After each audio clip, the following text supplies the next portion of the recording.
jambo lolote ili apate kutokea matokeo, ili uweze kutokea miujiza, lazima umwamini Yesu kwanza atendaye miujiza katika maisha yetu. Lazima umwamini Yesu Kristo kwanza ili atendaye miujiza katika maisha yetu.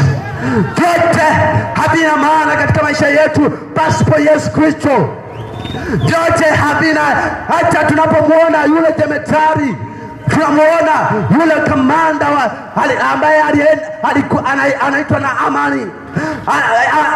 Amani alipoamini na paoge mtoni, mto wa Yordani mara 7, na utakapooga mara 7 na ukoma wako utakutoka.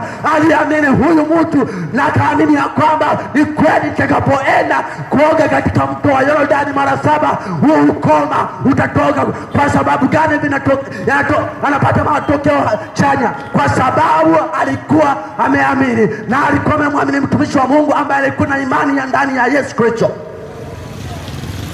Alikuwa anamwamini Yesu Kristo, yeye awezaye kuokoa, yeye awezaye kuponya, yeye awezaye kutia nguvu, yeye awezaye kuhuisha, yeye awezaye kusimamisha. Anaweza kufanya vitu ambavyo haviwezi kutokea katika maisha hii. Yesu Kristo.